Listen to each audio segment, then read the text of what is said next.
umbok. Punta tayo doon, bumili po tayo ng idea at saka mag-share tayo ng idea kung paano magtanim ng umbok Chinese pitsay. So ngayon punta tayo at samahan nyo kami. Let's go!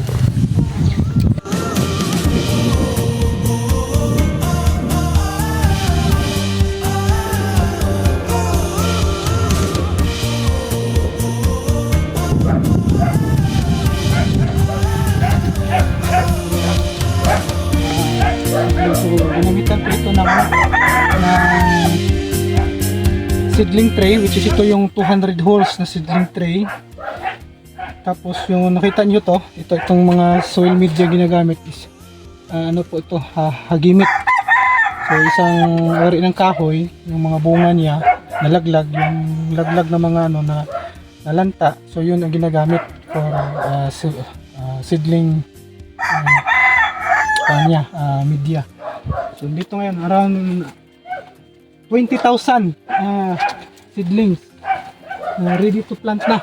So medyo may mga ano lang, mga mortality siguro sa init. So dapat ito na edad, dapat maano na to, matransplant na. So tingnan din natin yung area na pwedeng pag-anuhan na niya, transplant, para mag-advise po tayo sa may-ari na dapat i-transplant na to, kasi pag hinayaan, mas maraming magiging mortality nito. So okay lang kung morning at saka evening or hapon magdilig ng tubig. Okay, so doon siya, up and down yung ano niya. Okay, sweet pepper, achal. So tingnan natin, mag-ikot tayo kung ano ang i-suggest natin, kung bakit nagkaganito, kasi may ano to, medyo may mga spot, bagay atake ng fungus ito. So yun, atake niya.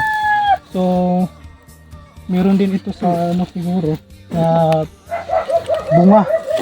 Tingnan natin, mag-ikot tayo.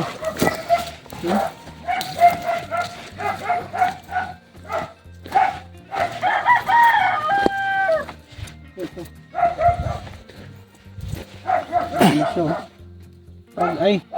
So, sanhi po ito ng ano, fungus.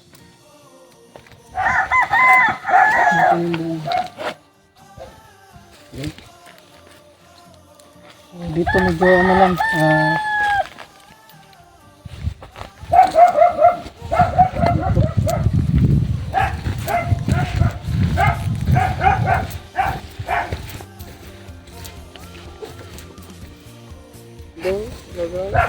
actually ang nangyari nito na ano, ito pinadaanan ng bagyo ng nakaraan, ng sunod-sunod na bagyo.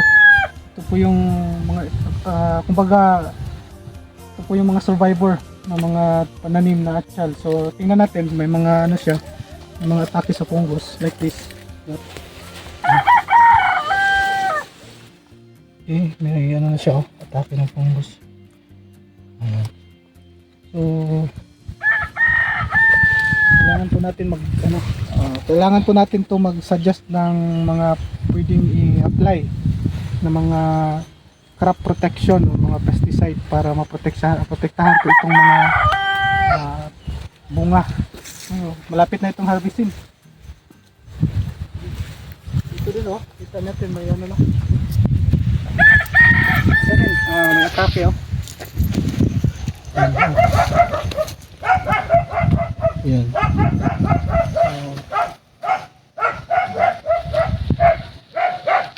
So hintayin lang po natin yung buwan ng harap. Tapos i-suggest natin anong dapat gawin nito, anong dapat i-apply ng mga fungicide at the same time bactericide yung dapat. Okay?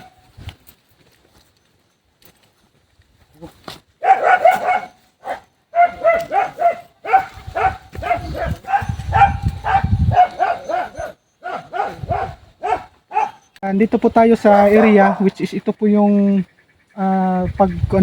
lipat tanim or transplant ng umbok or Chinese pitsay. Tingnan na natin sa sa nursery. So ngayon ito po yung style or technology ng farmer. So So ginawa dito naka-flatting.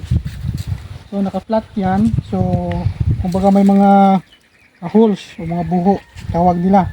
So bawat ano nito holes may mga nilagay ito na ano chicken dung or ite ng manok. O nilagay na nila para masison yung ano yung ite. So mga ilang days na siguro, siguro mga 3 days kung hopefully may ulan.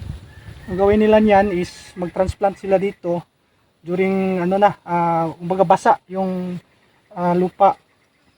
So ready to transplant na yung ano. So, hinintay lang yung siguro yung ulan. And with this technology siguro maano na maano nito, ma-transplant na nila. So ito lang simple ang kuan, kumbaga naka-prepare na or land preparation na tinatawag nito. So ilagyan na muna ng ite para masison yung ite. Okay? So hintayin po natin yung ano, yung time na babalik tayo dito na magta-transplant na para i-share natin kung paano mag-transplant, ano yung crop establishment dito sa ano pag ano lipat tanim.